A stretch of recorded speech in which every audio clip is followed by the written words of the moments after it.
Geometry के बारे में बता रहे थे हम, इसका बहुत सारा इंट्रोडक्शन दे चुके हैं। देखो फिर से थोड़ा बड़ा अगर भूल गए हो तो बताता हूँ। देखो इसको कहते हैं पॉइंट। पॉइंट किसको कहते हैं? जिसमें ना तो लंबाई हो, ना चौड़ाई हो, ना ऊंचाई हो, है ना। इसी को इंग्लिश में बोल दो, बीच है no length, no breadth, no height, इन्होंने पॉइंट। सिर्फ एक डिफरेंस मार्क होता है जिसको कोई अल्फाबेटिकल लेटर से डिनोट करते हैं। दूसरा जो लाइन बताए थे, लाइन में सिर्फ लंबाई होता है ना, बीच है ओनली लेंथ। देखो एंगल बताए थे कि जब एक रे दूसरा रे के साथ मिलता है तो दोनों के बीच में झुकाव कोण होता है, उसे हम एंगल कहते हैं। समझ गए? और आगे जाके पढ़ाओगे जब तीन पॉइंट को क्लोज कर दोगे तो ट्रायंगल बन जाएगा। 3 पॉइंट जब ओपन है तो एंगल, जब 3 पॉइंट को क्लोज कर दोगे क्या बन जाएगा? ट्रायंगल। ट्रायंगल का परिभाषा क्या होगा बेटा? Area bounded by 3 line segment होने ट्रायंगल। देखो बेटा 4 पॉइंट कर दोगे तो क्वाड्रेंगल बन जाएगा बेटा। Area bounded by 4 line segment होने क्वाड्रेंगल। उसी 5 पॉइंट कर दोगे तो पेंटागन। सब पॉइंट का ही खेला है। इसी तरह हेक्सागोन, हेप्टागोन, इस तरीके से ज्योमेट्रिकल फिगर हमको प्राप्त होने जाएंगे। इसमें देखो पैरेलल लाइन का जो होगा मैंने वैसा दो line, the pair of line, pair में जोड़ा, बीच never meet with each other, या which does not meet with each other and the perpendicular distance between them is always equal। जिंदगी में बहुत सारे एग्जांपल्स हैं, जैसे नदी का किनारा नहीं मिलेगा, रेल के दो पटरी है ना नहीं मिलेगा, सब क्या है? पैरेलल लाइंस है, कभी नहीं मिलेंगे एक दूसरे से, है ना। उसका कोई टुकड़ा पैरेलल से एग्जांपल हो सकता है, ठीक है। परपेंडिकुलर लाइन बताया था कि जब एक लाइन दूसरे लाइन पे 90 डिग्री कोण बनाए, कितना डिग्री कोण बनाए, तो इसे हम परपेंडिकुलर लाइन कहेंगे। इंटरसेक्टिंग लाइन, जब एक लाइन दो line two line intersect with each other, है ना, या meet at one point, when the two lines meet at one point then both lines are called intersecting lines, ठीक है। and so many lines pass through a single point, they pass through the same point, these all lines are known as concurrent lines। समझ में आ गया? चलो अब आपकी बाकी जो बच गया होगा एक्सरसाइज बता देंगे। देखो एक्सरसाइज 6,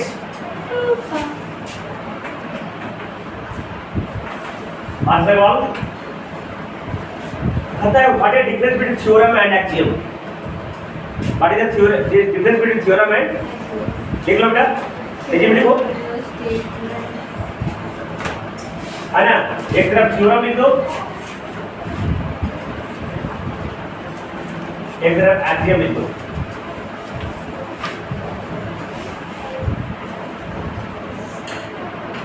लिखो the statement which need to be proved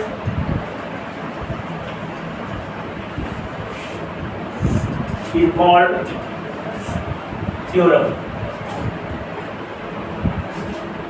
इसमें लिख दो द ट्रू स्टेटमेंट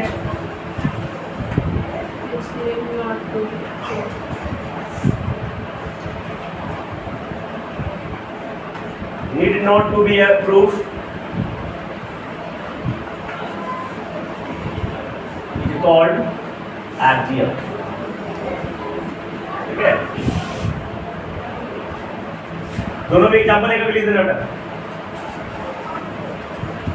इसमें लिख देना the sum of all triangle is 60 degree, theorem हो जाएगा।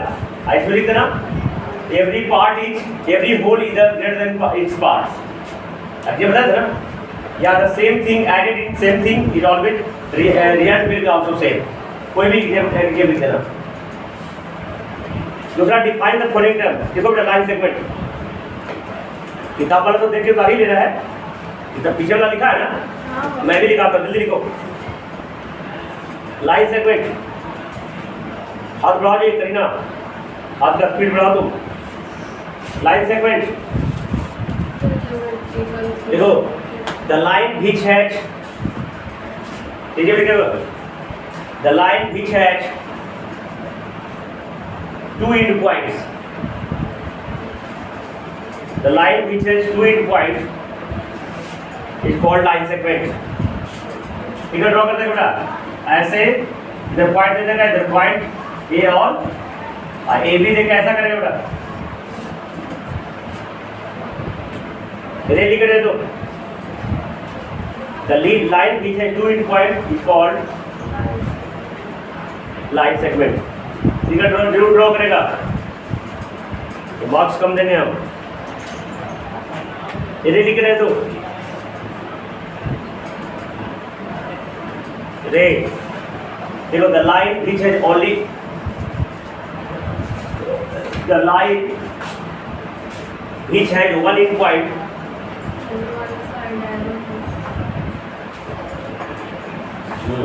the line which has only one in point and one side arrowhead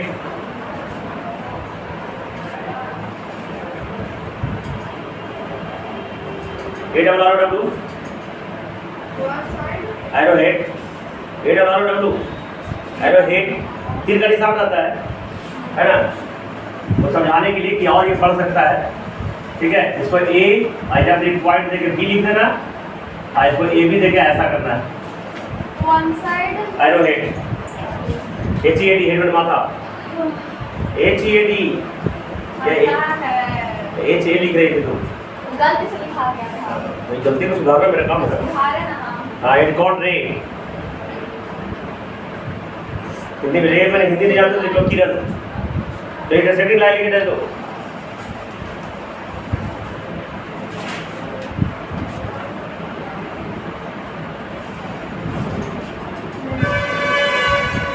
तेजी में देखो, the two lines,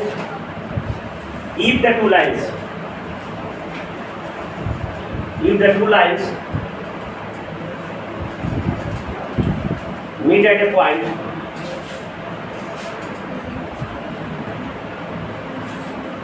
if the two lines meet at a point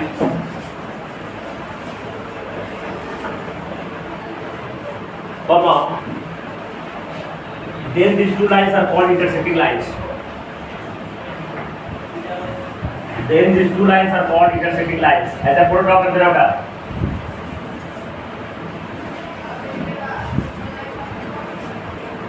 draw देना A B C D, ये इसका middle point हो गया बेटा, इसको कॉमन पॉइंट भी बोल सकते हैं।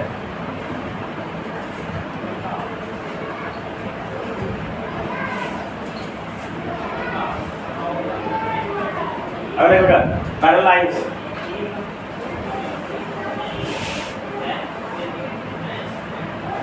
पैरेलल लाइंस सबने क्या बोल,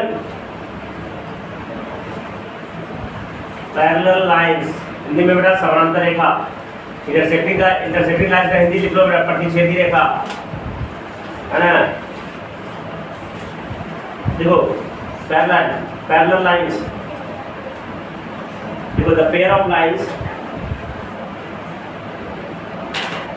the pair of line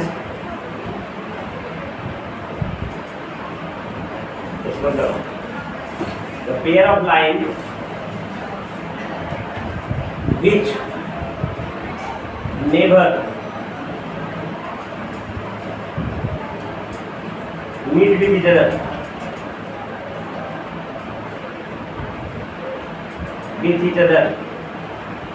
and the perpendicular distance between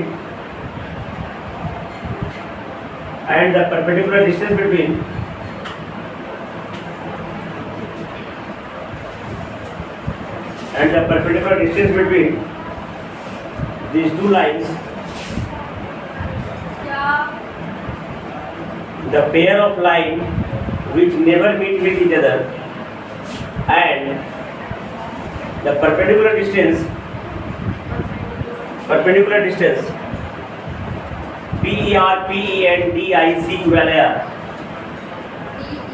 or PEN, DI, CULR, perpendicular distance between these two lines are always equal.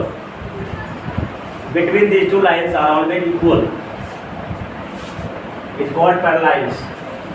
इसको ड्रॉ कर लो बेटा, AB और CD।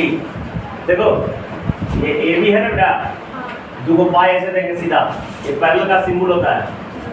दो पाई सीधे देंगे ना, क्या सिंबल है? पैरेलल का, AB पैरेलल CD। और ये जो बीच का डिस्टेंस हो गया बेटा, ये हमेशा इक्वल होगा। एग्जाम्पल लिख ले सकते हो, रेलवे रेलवे ट्रैक एग्जाम्पल लिख सकते हो। अपना लिख के रहे थे बेटा।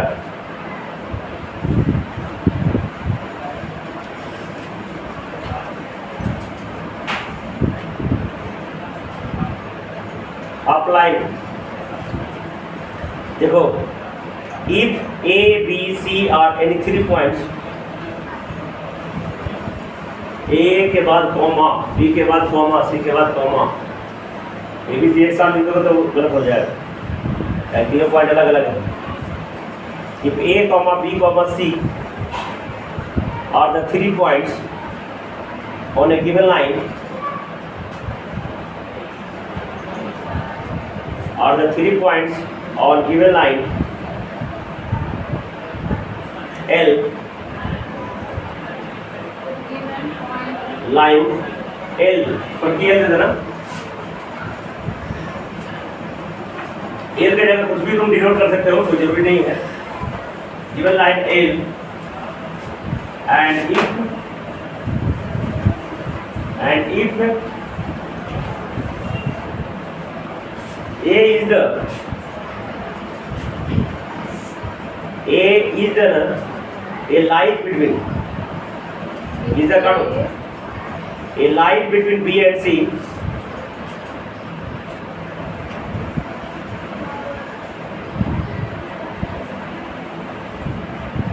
ये पूरा देख लो वही लिखा है, and a line between B and C,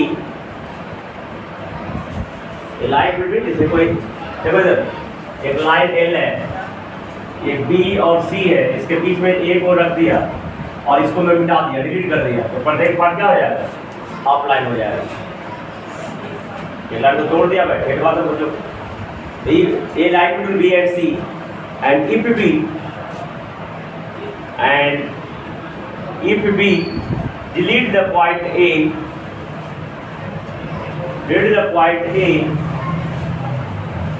एक बार बेटा कॉम्पस रखो, सबसे कम कैसे लिखना आता है। Then each part is called half line. Half line में से आधा होता है बेटा, लाइन में रेखा होगा, अर्ध रेखा। कंकरेंट लाइन लिख रहे तो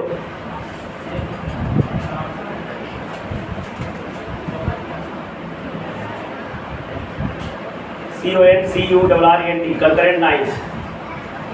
देखो, when so many lines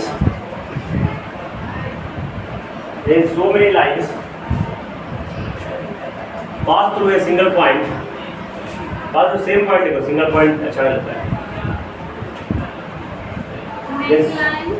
When so many lines pass PASS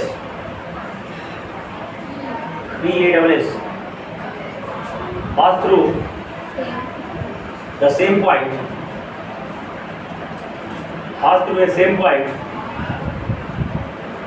then these lines are called concurrent lines.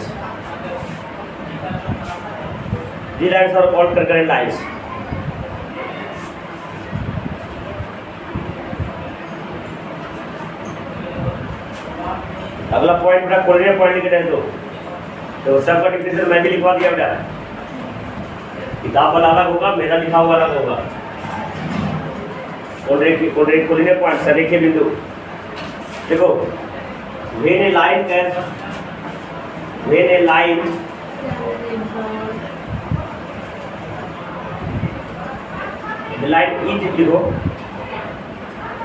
is drawn, can काटो, is drawn का स्पेलिंग गलत है, DRAWN।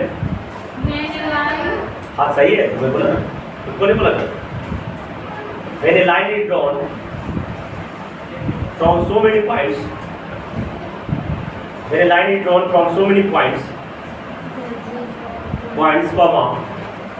comma चिन्ह देना, लिखने मत देना, comma, then these all points are called coordinate points। so many points, comma, then these all points are called coordinate points। मेरा परिभाषा किताब वाला डिफिनेशन से ज़्यादा बेहतर होगा, ज़्यादा समझ में आ रहा होगा। Are you agree with me or not? It will depend on you, but this is true। कि मेरा स्टडी करके समझ के अपने लैंग्वेज में लिखाया गया है। इसका एग्जाम्पल ले दो, बेटा बहुत सारा पॉइंट्स डाल दो, ABCDEFGH, ऐसे लाइन पॉइंट पास होता है, ये सब कोऑर्डिनेट पॉइंट हो गए बेटा।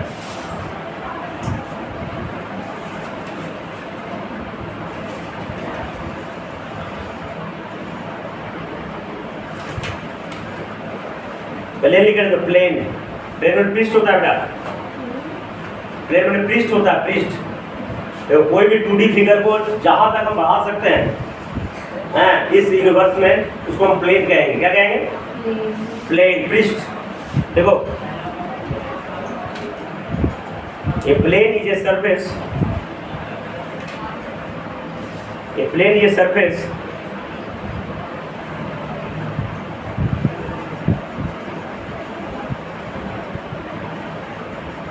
प्लेन में एक सतह है, सरफेस, such that चलो such that every point of the line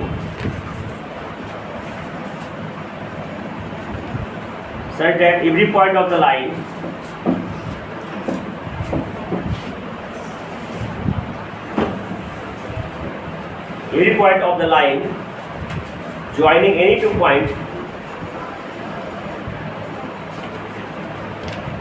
every point of the line joining any two points,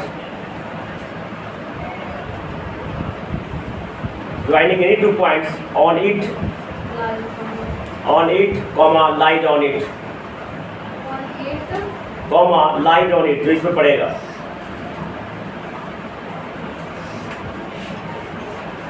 अगर पॉइंट तक लिख लेगा, geometrical plane extend endlessly in all direction. Geometrical जो प्लेन होगा, पृष्ठ होगा, किसी भी डायरेक्शन में असीमित रूप से, मैंने अनगिनत जगह से बढ़ा सकते हैं, है ना। जैसे ये सरफेस है, तो चाहेंगे तो आप प्लेन बढ़ सकता है ना, एक सरफेस हो गया ना, इसको हम आगे बढ़ा सकते हैं, इधर बढ़ा सकते हैं, इधर बढ़ा सकते हैं, इधर बढ़ा सकते हैं। ये पूरा जो ये इंडस्ट्री जिस एरिया में बढ़ा सकते हैं यूनिवर्स में, इसको क्या कहेंगे? प्लेन कहेंगे। ये हम लोग अभी प्लेन में एक पृष्ठ में, एक साथी में बैठे हुए हैं, ठीक है। और जो क्वांटम ज्योमेट्री के अनुसार जाओगे तो प्लेन दो प्रकार के, 2D प्लेन है ना, 2D में सिर्फ 2 डायमेंशन हो, x और y। और ये जो अभी बैठे हुए हैं रूम में, रूम 3D प्लेन में आ गया, है ना, इसमें लंबाई भी हो, चौड़ाई भी और ऊंचाई भी हो। ये पूरे ब्रह्मांड का सिस्टम जहाँ तक 2D में रहेगा, 2D प्लेन में, 2D में इधर इधर कहीं भी बढ़ा सकते हैं, और डायरेक्शन में, 2 डायरेक्शन में। 3D मतलब लंबाई, चौड़ाई, ऊंचाई पूरा हो जाएगा। तो देखो ज्योमेट्रिकल प्लेन एक्सटेंड में बढ़ाया जाना, विस्तार करना, endlessly, मतलब इसका अंत ही नहीं हो, endlessly in all directions। अब देखो एक फिगर है बेटा, ध्यान से देखोगे,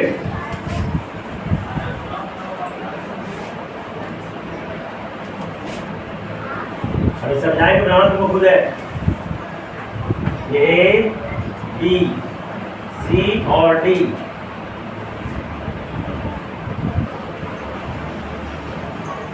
सब तरह पैरोनेट है। देखो यानी साहब थोड़ी देखोगे, काम देगा इससे, पढ़ाई कभी खत्म नहीं होता।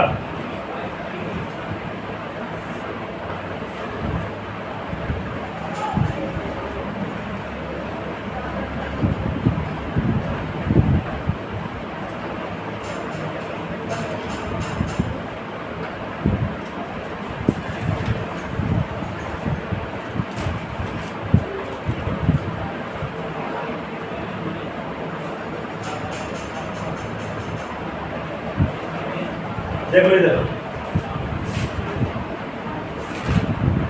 ये फोटो तुम्हारे किताब में दिया हुआ है, 6 पॉइंट को पूछ रहा है।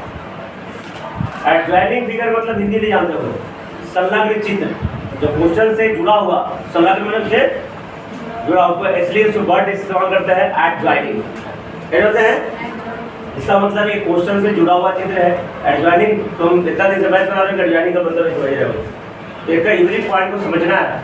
अगर तुम समझ गए पॉइंट बाई पॉइंट, है ना, then it will become better and better. तो इसमें 6 पॉइंट का रहा है, 6 पॉइंट इसमें दिख रहा है, बहुत सारे पॉइंट सब नजर आ रहे हैं।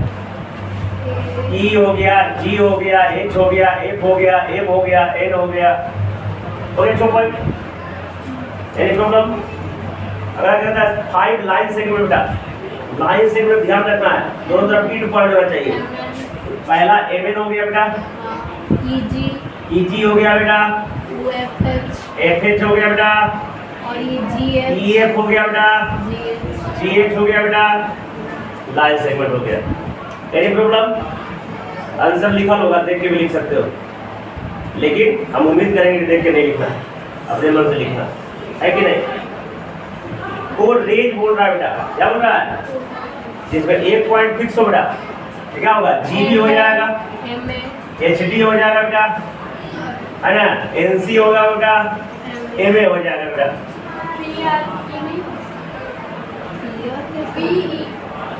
पी नहीं होगा, होगा तो ईपी होगा बेटा। रे में पहला पॉइंट फिक्स होता है, तो सब ध्यान देना है। तो बना दोगे, लेकिन गलती बनाया सही बनाया इसलिए टीचर के सकता पड़ेगी, तो गाइड करेगा। तो पी नहीं होगा, ईपी होगा, ताकि पी देखो अनगिनत पढ़ सकता है, ये पॉइंट फिक्स है। अगला 4 लाइंस बेटा, बीजी है बेटा, A B C D P Q और आर एस। 4 पीरियड पॉइंट बेटा, एम ई जी भी कर दो या ए एम ई जी कर दो, एन एफ एच डी कर दो, कोई भी कर सकते हैं बेटा। तो होमवर्क रहेगा, बना के लाओ, ओके। तो और बाकी जो 4, 5, 6, 7, 8 है वो कल कर देंगे।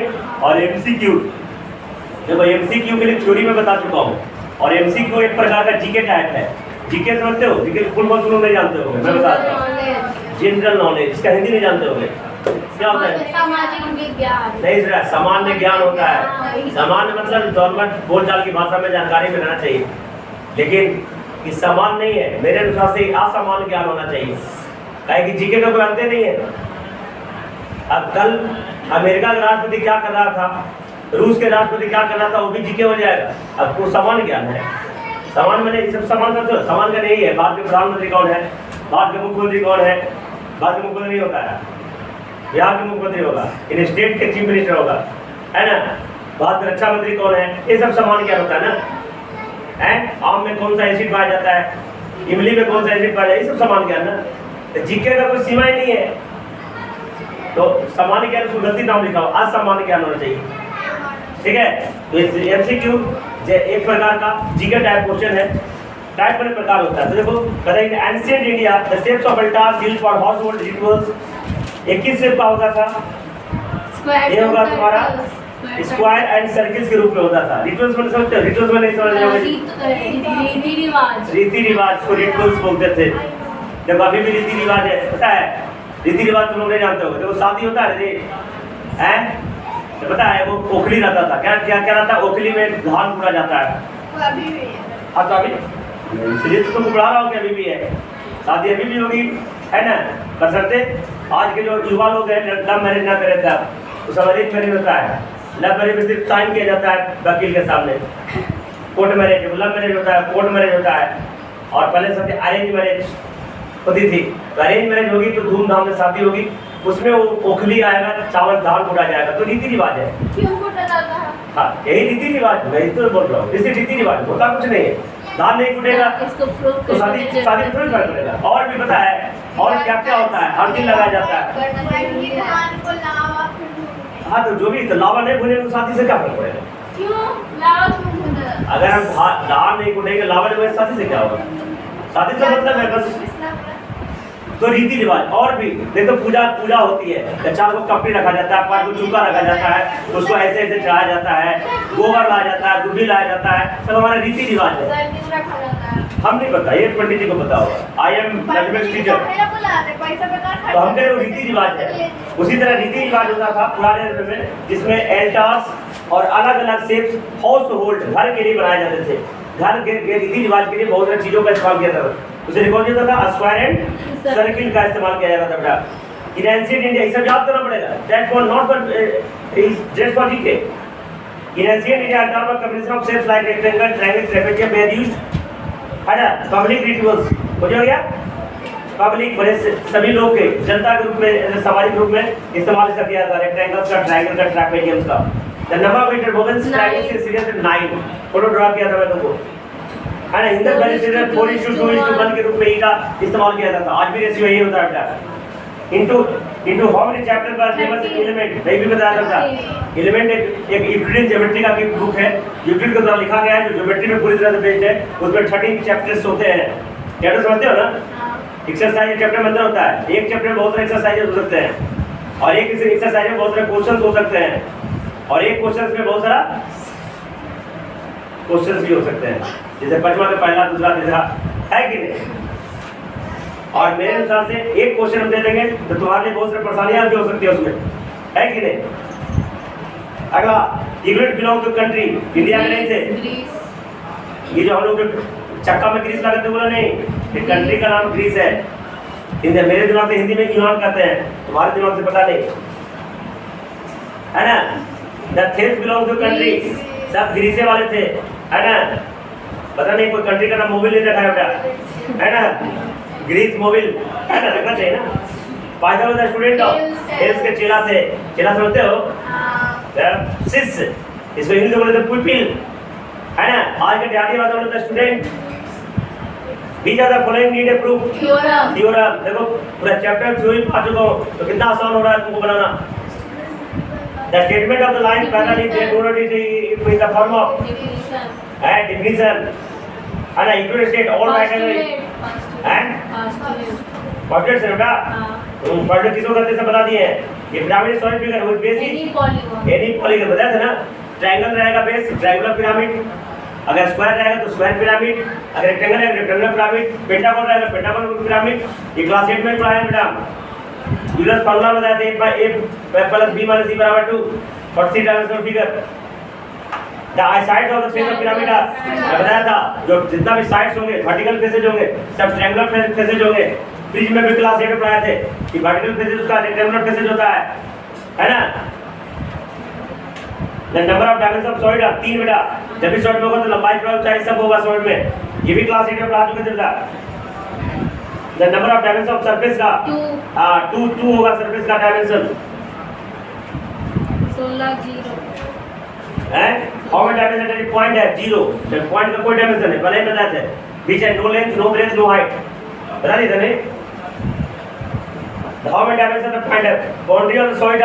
देखो कोई भी सॉलिड का बाउंड्री का लाइन होगा बेटा, है सही कहा, सरफेस होगा, सरफेस बेटा, हां, है ना। बाउंड्री ऑफ सॉलिड का सरफेस हो जाएगा। सरफेस का बाउंड्री क्या हो जाएगा, है ना।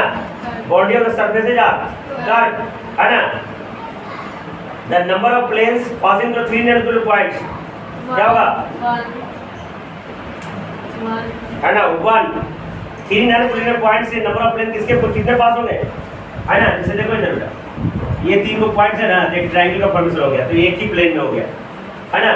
एक ही जैसे कि सरफेस, जैसे ये सरफेस मान लो एक ब्लैक बोर्ड का, बेंच का, एक ग्रीन बोर्ड का, ये सरफेस है, तो सरफेस पे पड़ा गया ना। 3 न्यूक्लियर पॉइंट से एक सरफेस होगा। Axioms are assumed that universal truth specific geometry नहीं बेटा, ये in all mathematics universal truth specific geometry को पोस्टुलेट्स करते हैं बेटा। क्या कहते हैं? यूनिवर्सल ट्रूथ तो स्पेसिफिक ज्योमेट्री को क्या कहते हैं? पोस्टुलेट्स कहते हैं। अब ब्रांच किसी मैथमेटिक्स से किसी ब्रांच में एक्सियम्स हो जाएगा बेटा। These are following statement, estimate two statement. The ceiling of a room are parallel. The floor and ceiling roofs are parallel. ये देखो पैरेलल प्लेन है बेटा, ये एक अलग सरफेस है। देखो इधर, ये सीलिंग्स कहते हैं जिसमें छत लगा हुआ है, इधर तो पंखा लगा हुआ है, इसको सीलिंग फैन कहा जाता है। इसलिए कहीं को सरफेस को सीलिंग कहते हैं। उसके ऊपर को छत कहेंगे रूफ, और नीचे जो जिसमें ये तुम्हारा फ्लोर हो गया, सतह। ये सब क्या है? पैरेलल प्लेन्स है ना। बिना बोलेंगे two statement. If two circles are equal, then their radii are. हाँ, 2 सर्कल तभी इक्वल होंगे जब उसका रेडियस इक्वल होगा। अगर रेडियस इक्वल नहीं होगा तो कभी भी दो सर्कल आपस में। बिना बोलेंगे फॉल्स स्टेटमेंट। रे ए भी और रे बी है। हाँ, ये कभी नहीं होगा बेटा, काहे कि रे में एक पॉइंट फिक्स होता है, तो जब बी को फिक्स किया तो ये फिक्स नहीं होगा बेटा, गलत हो जाएगा बेटा। ये point C called the mid point of line A. Interior point of A B such that AC बराबर CB। अब बेटा सही है, चलो सी हो जाएगा। देखो x + y + z बराबर 15 प्लस z, 8 + 15। ये कौन सा एक्सियम है? देख लो बेटा, ये मेरे दिमाग से पहला चीज है, पहला होगा बेटा। हाँ, दूसरा सेकंड है, पहला क्या है एक्सियम में? पहला में वो अगला वाला 27 वाला हैं? A the same age as B and C आया थिंग्स आर एडेड वाला वो दूसरा था। हाँ ये एडेड हो ना, 27 वाला पहला 27 वाला हो जाएगा पहला पहला। ये बताया था तुमको ना, समझाए थे कि अगर a के बराबर x है, b के बराबर x है तो a भी आपस में बराबर हो जाएगा, ये पहला हो जाएगा। तो खत्म हो गया बेटा। MCQ भी इसका पूरा कर दिया। रिव्यू फैक्ट्स देख लेना बेटा। और ये तुम्हारा ये 6 का जो बाकी बचा क्वेश्चन है 5, 6, 7, 8 इजी है, ट्रू फॉल्स है, ये पूरी तरह से बनाना। तो 6 चैप्टर भी मैं पूरी तरह से खत्म कर दिया।